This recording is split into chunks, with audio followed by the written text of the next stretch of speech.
आप सभी को मेरा नमस्कार। हमारे चैनल कैफे इंग्लिश में आपका स्वागत है। आज का जो हमारा टॉपिक है वो है फ्यूचर परफेक्ट टेंस। ठीक है, और बहुत ही लिमिटेड क्वेश्चंस इस पे आते हैं, बहुत लिमिटेड चीजें हैं इससे रिलेटेड। ठीक है, आपको एक चीज समझनी है, मुश्किल से 2 या 4 एग्जाम्पल होंगे हमारे पास इससे रिलेटेड जो मैं आप लोगों से डिस्कस करूंगा। क्लियर है? तो ठीक से देखिएगा। सबसे पहले स्ट्रक्चर की बात कर लेते हैं। पहले एक बार subject plus will plus have plus verb की third form plus object. Obvious ही बात है, जब हम परफेक्ट टेंस की बात कर रहे हैं तो परफेक्ट टेंस में वर्ब की कौन सी फॉर्म लगाते हैं? थर्ड फॉर्म का इस्तेमाल हम करते हैं। तो वर्ब की थर्ड फॉर्म का यूज हमने यहां पे कर लिया। ठीक है, अब देखो फ्यूचर परफेक्ट। जैसे पास्ट परफेक्ट मैंने पढ़ा था, हम लोगों ने पढ़ा था पास्ट कॉन्टिन्यूस। पास्ट कॉन्टिन्यूस से रिलेट करते हुए मैंने आपको फ्यूचर कॉन्टिन्यूस पढ़ाया था। कैसे? पास्ट कॉन्टिन्यूस में क्या बोला था? जब फार्मर उठा सूरज चमक रहा था। फ्यूचर कॉन्टिन्यूस में क्या बोला? जब फार्मर उठेगा तो सूरज चमक रहा होगा। क्या नोटिस करेगा वो? ठीक है ना, what will the farmer notice? That the sun will be shining. Clear है? ये चीजें बताई थी। वैसे ही तर्ज पे जैसे पास्ट परफेक्ट की कंडीशंस बताई थी, उसी के तर्ज पे क्या है? फ्यूचर परफेक्ट भी है हमारा। क्लियर है? पास्ट परफेक्ट में क्या बताया था?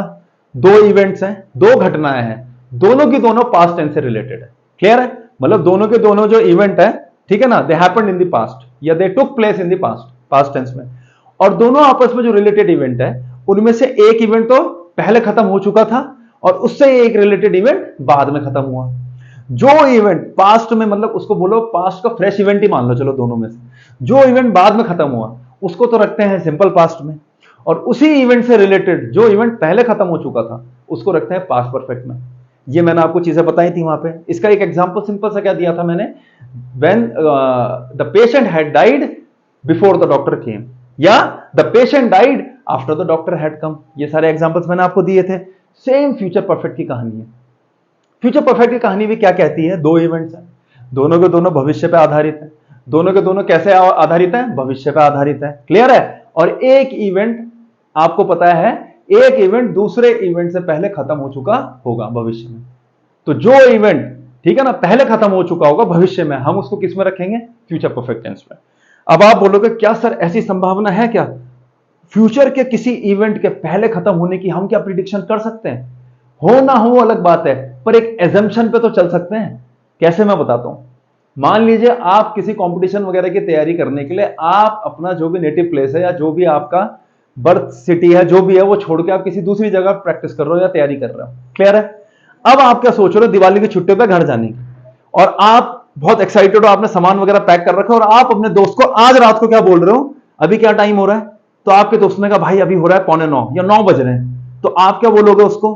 कल तेरा भाई इस समय तक या इससे पहले घर पहुंच चुका होगा अपने।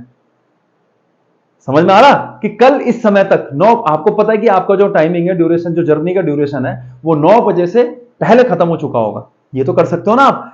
हो ना हो वो अलग बात है। इफ एंड बट में नहीं चलेंगे। सर ट्रेन लेट हो जाए तो, बस का टायर पंक्चर हो जाए तो, नहीं। पर एक असम्पशन है, पता है कि जहां मैं चलूंगा वहां से 5 या 6 घंटे मुझे लगेंगे, तो इस समय तक कल मैं अपने घर पहुंच चुका हूं। इस समय तक कल ये चीज हो चुकी होगी। क्लियर है? कल इस समय तक मैं अपना काम निपटा चुका हूं, अपनी क्लासेस खत्म कर चुका हूं। इस तरीके के एजम्पशंस तो आदमी कर सकता है ना। बस इसी तरीके के एजम्पशंस को जब हम ये कहते हैं कि फ्यूचर में एक सर्टेन टाइम तक से पहले ये चीज हो चुकी होगी, तो वहां पे हम किसका इस्तेमाल करते हैं? फ्यूचर परफेक्ट का। क्लियर है?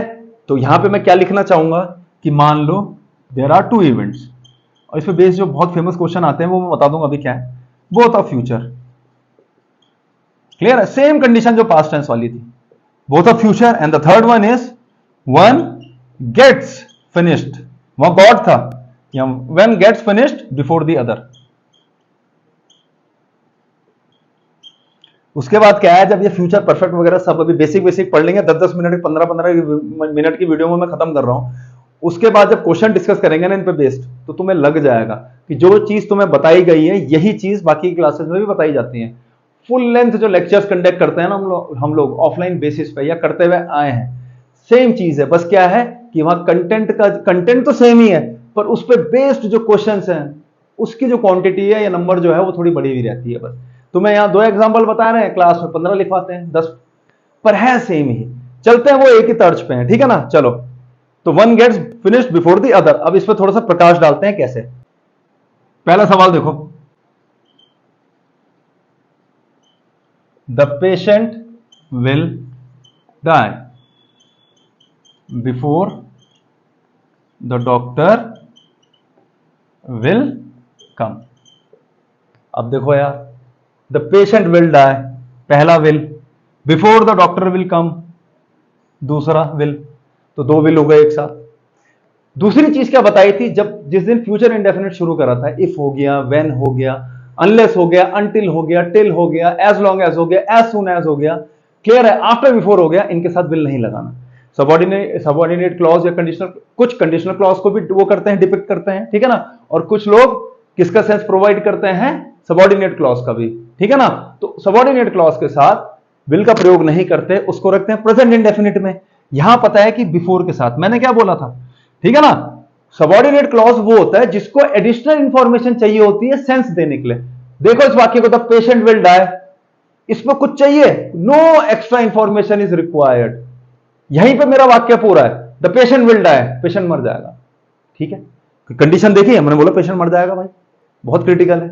अब यहां देखो, before the doctor will come, अब ये वाला जो पर्टिकुलर स्टेटमेंट है, इसमें one more sentence is required, तभी ये पूरा सेंस देगा, तभी ये पूरा सेंस इंप्लाई कर पाएगा या इंपार्ट कर पाएगा। अभी नहीं दे पा रहा है ये सेंस, क्लियर है। तो यहां से क्या करना है, हमें विल हटाएंगे, क्लियर है।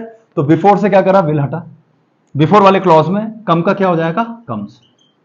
अब स्टूडेंट सोचो यार एक चीज, the patient will die before the doctor comes, इस चीज के होने से पहले ये चीज हो चुकी होगी, कैसे पता चल रहा, बिफोर। क्या करोगे, will have died, the patient will have died before the doctor comes, clear है। ये चीज आपको समझनी है। एक और देखो एग्जांपल,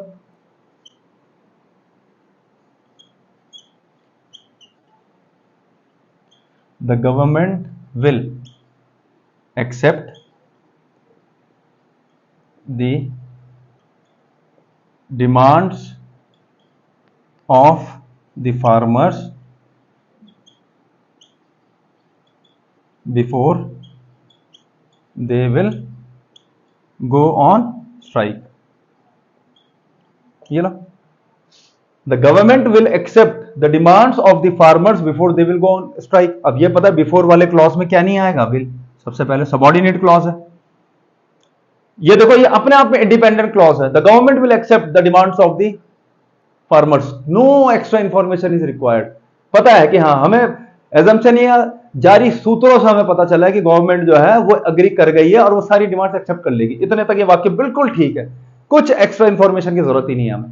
तो ये क्या हो गया, हमारा मेन क्लॉज, ये हो गया सबऑर्डिनेट क्लॉज। ये इंडिपेंडेंट है, ये डिपेंडेंट है, विल हटेगा यहां से। अब इधर आओ, the government will accept the demands of the farmers before, before लग गया, इसका मतलब ये चीज पहले हो चुकी होगी। लगाओ यहां क्या, विल हैव, और एक्सेप्ट का क्या हो जाएगा, एक्सेप्टेड। देखो, तो the government will have accepted the demands of the farmers before they go on strike. अब इससे बेसिक क्या बताया जाए, बताओ इसमें फ्यूचर परफेक्ट में, यही तो करना है बस। कंडीशन ये है, अगर नहीं चाहिए ये वाक्य तो बोल दो, the government will have accepted the demands of the bankers. Grammatical perspective से तो वाक्य ठीक ही है, विल हैव के साथ वर्ग की थर्ड फॉर्म लगाई है तुमने कि गवर्नमेंट जो है वो फार्मर्स की डिमांड एक्सेप्ट कर चुकी होगी। नहीं देना चाह रहे हो तुम आगे की इंफॉर्मेशन, कोई बात नहीं, द गवर्नमेंट विल एक्सेप्ट भी ठीक है विल हैव। पर अगर ग्रामेटिकल एस्पेक्ट से देखें और ये इंफॉर्मेशन आप ऐड करते हो तो this is the only possibility we have, तब नहीं बोलेंगे the government will accept the demands of. ये चीज आपको समझनी है, ठीक है ना। चलिए,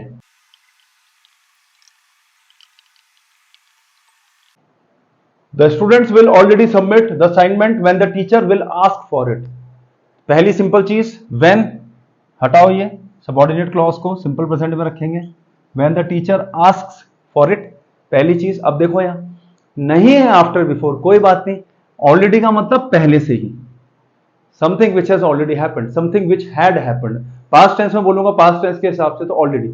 आई am already, where are you, where are you, I am waiting for you in the market, I am already in the market, मैं पहले से मार्केट में हूं, क्लियर है। तो ऑलरेडी जो है वो एक्शन के अलावा अवस्था के लिए भी यूज कर सकते हो कि मेरी प्रेजेंस जो है वो पहले से, तुमसे पहले से मैं मार्केट में हूं, या मैं पहले से मार्केट में हूं, क्लियर है, वहां पे यूज करते हैं हम लोग। तो पता है कि यहां पे ऑलरेडी क्या बता रहे हैं कि ये चीज पहले से ही हो चुकी होगी।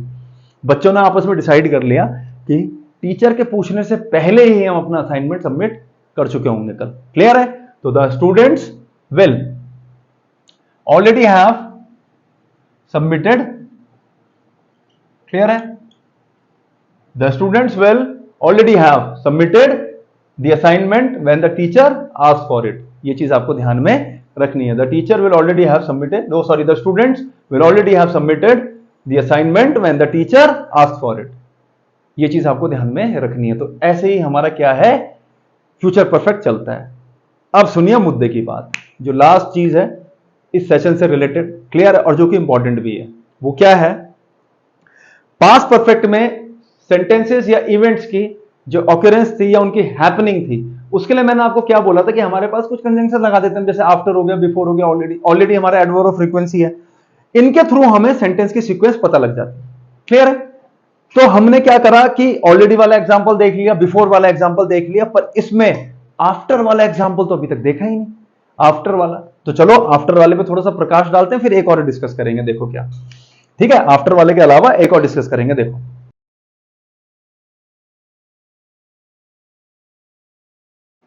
ठीक है, अब इस पर ट्विस्ट क्या है मैं आपको बताता हूं। The student will distribute the sweets after the teacher will leave the class. The student will distribute the sweets, वाक्य अपने आप में पूरा कंप्लीट है यहां तक, इसे किसी भी और एक्स्ट्रा हेल्प की जरूरत नहीं है कि जो स्टूडेंट है वो स्वीट्स को डिस्ट्रीब्यूट करे। भविष्य का इवेंट है, किसी पे कोई रिलेटेड नहीं है, किसी पे डिपेंडेंट नहीं है। After the teacher will leave the class, ये डिपेंडेंट है। क्लियर है इस पे? अब क्या हुआ, मैंने तुम्हें क्या बोला कि आफ्टर वाला जो क्लॉज होता है हमारा, ठीक है, उसके साथ हम लोग क्या करते हैं, किसका प्रयोग नहीं करते आफ्टर वाले क्लॉज के साथ? मैंने बोला तुम्हें आफ्टर वाले क्लॉज के साथ हम लोग विल का प्रयोग नहीं करते। तुम कहोगे सर यहां से विल हटाओ, आफ्टर के साथ विल हटा के लीव का कर दो लीव्स। क्या कर दो? लीव का कर दो लीव्स। चलो मैंने कहा ठीक है। अगर हम ऐसा करते हैं कि यहां पे इस वाले क्लॉज को सिंपल प्रेजेंट में चेंज करते हैं, क्लियर है, और लीव का लीव्स करते हैं, तो where is the future perfect tense in this solution? Future perfect tense में क्लियर कट पता चल रहा है कि वाक्य सीक्वेंस पे निर्भर है। कहां है फिर सीक्वेंस? वो अगर हम सिंपल प्रेजेंट का नॉर्मल वाक्य बना देंगे, कहां पता चल रहा है कि कौन सा वाक्य भविष्य में पहले हो चुका होगा? फिर तुम बोलोगे अरे सर आपने तो बिल्कुल सही बात बोली, ये तो सेंटेंस की सीक्वेंस में फ्यूचर परफेक्ट तो कहीं आ ही नहीं रहा। एक काम करते हैं सर, लीव्स हटाओ, आप इसे एक काम करो, विल हैव लेफ्ट कर दो। अब ये ठीक हो गया कि the student will distribute the sweets after the teacher will have left the class, कि अब ये सही हो गया। फिर कंडीशन घूम के फिर कहां आ गई? दुविधा में फंस जाएंगे अभी हम थोड़ी देर में बताता हूं कैसे। अब समस्या क्या आ गई? थोड़ी देर पहले क्या बोला था कि आफ्टर और बिफोर के साथ विल नहीं लगाना, तो फंस गए। अब तो करें क्या फिर? लीव्स के लिए आप मना कर रहे हो, आप कह रहे हो कि फ्यूचर परफेक्ट में जा ही नहीं रहा फिर वाक्य, जबकि पता है कि घटनाएं आगे पीछे की होने वाली है भविष्य में। दूसरी कंडीशन क्या?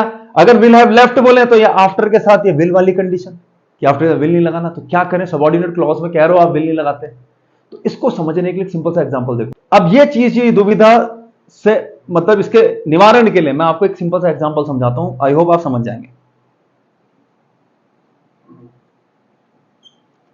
आई hope to become an officer after I will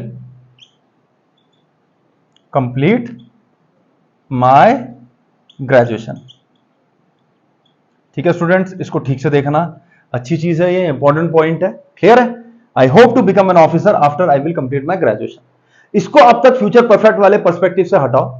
एक सिंपल सी चीज है, सोचो कि आफ्टर और बिफोर के साथ आपने कहा था विल नहीं आएगा, हम यहां से विल हटा रहे हैं। तुमने कहा हमें आगे और कुछ नहीं पता, ना हमने सुना अभी तक कुछ कि फ्यूचर परफेक्ट में विल हैव लगता है, कहां लगता है, किधर, ना हमें ये पता। हमें ये पता है कि आफ्टर के साथ विल हट जाता है, तुमने विल हटाया। क्लियर है? अब देखो, I hope to become an officer after I complete my graduation. अब सुनो मेरी बात ढंग से, I hope to become an officer, obvious सी बात है, भविष्य फ्यूचर के पर्सपेक्टिव का क्या है, वाक्य है। ऑफिसर नहीं हूं मैं, ऑफिसर बनना चाहता हूं। कहीं ना कहीं ये स्ट्रक्चर है फ्यूचर ओरिएंटेड, पर क्या ये सिंपल प्रेजेंट के स्ट्रक्चर को डिफाइन नहीं कर रहा है? सिंपल प्रेजेंट के स्ट्रक्चर को फॉलो नहीं कर रहा है क्या? कर तो रहा है यार। देखो वर्ब की फर्स्ट फॉर्म लगा रखी है आपने, पर्पस बता रहे हो यहां पे इंफिनिटिव के थ्रू, I hope to become an officer. Clear है? After I complete my graduation. अब दूसरा वाला स्ट्रक्चर भी देखो, I complete my graduation, I hope to become an officer after I complete my graduation. दोनों के दोनों इवेंट कैसे हो गए? साइमल्टेनियस इवेंट्स नहीं लग रहे हैं। एक तरफ सिंपल प्रेजेंट चल रहा है, यहां भी सिंपल प्रेजेंट, भले ही ये फ्यूचर ओरिएंटेड है मैं मानता हूं, पर स्ट्रक्चर तो सिंपल प्रेजेंट का फॉलो कर रहा ना। अब दो साइमल्टेनियस इवेंट्स अगर हो तब तो फ्यूचर उसका सिंपल प्रेजेंट का यूज कर लो। कैसे कि when I study my brother watches TV, ठीक है, कोई दिक्कत नहीं है। जब मैं पढ़ाता हूं या जब मैं पढ़ता हूं मेरा भाई टीवी देखता है। क्लियर है?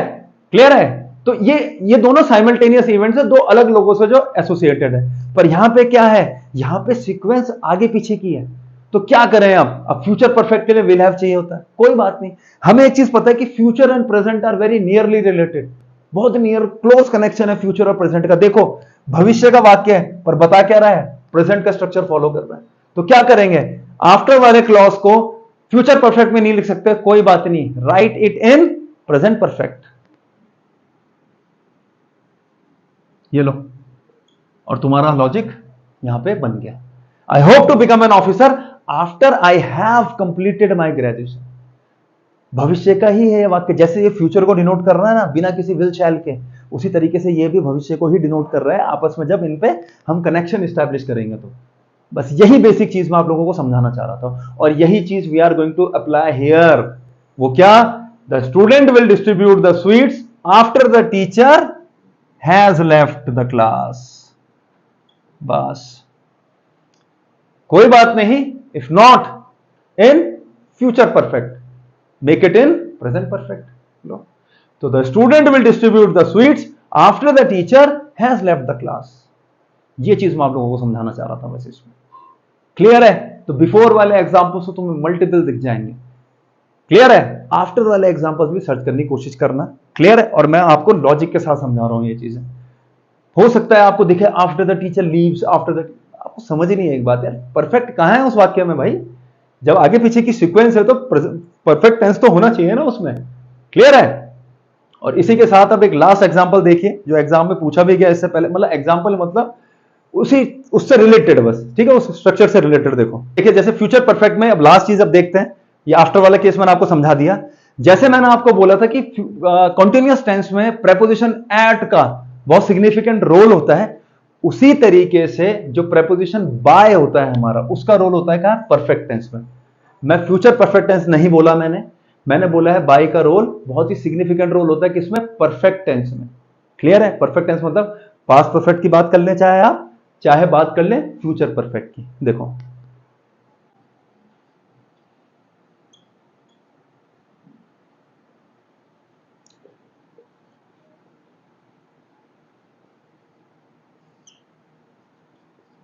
बस एक एग्जांपल से समझाऊंगा, आराम से समझ में आ जाएगा। देखो, by this time tomorrow I dash home. Clear है? और यहीं पे अगर मैं लिखता यस्टरडे, अब हुआ क्या, फ्यूचर परफेक्ट में बच्चों को पढ़ा दिया 2015 में क्या, यस्टरडे, वो सॉरी टुमारो, टुमारो से समझा दिया, पेपर में आ गया यस्टरडे, बच्चे घुन्ने बन के बैठे हैं कि क्या करें सर इसमें, हमें समझ ही नहीं आया। अरे बता बता के थक गया कि फ्यूचर और पास्ट में रिलेशनशिप है, तो दिमाग लगाते हैं अपना कि जब बोल दिया वहां पे कि बाय दिस टाइम यस्टरडे है, तो लिखो ना आई हैड रीच्ड होम, बनाओ पास्ट परफेक्ट में, इस समय तक, इस डेडलाइन तक, इस समय की लिमिट तक मैं कल घर पहुंच चुका हूंगा, क्योंकि टुमारो की बात कर रहा है, लिखो आई विल हैव रीच्ड होम। भाई तुम अनुमान भी तो चलते हो, मान लो तुम सुबह 8 बजे कहीं निकल गए, अभी रात के 8 बज रहे हैं। क्लियर है? और तुम्हारी जो जर्नी है वो 5 से 6 घंटे लेती है। क्लियर है? या आपकी जो जर्नी है आपको पता है कि चाहे कितनी भी लंबी हो, 8 इस समय अगर रात के 9 बज रहे हैं तो 9 बजे से पहले मैं घर पहुंच चुका हूँ, तो आप बोलोगे क्या टाइम हो रहा है अभी, ठीक है ना, what is the time by your watch, तो इट इज 9 PM। तो क्या बोलेगा सामने वाला, कल इस समय तक तो मैं घर पहुंच चुका हूँ, तो by this time tomorrow I will have reached home, by this time yesterday I had reached home. खत्म, सिंपल सा लॉजिक, सिंपल सा हमारा आंसर। क्लियर है?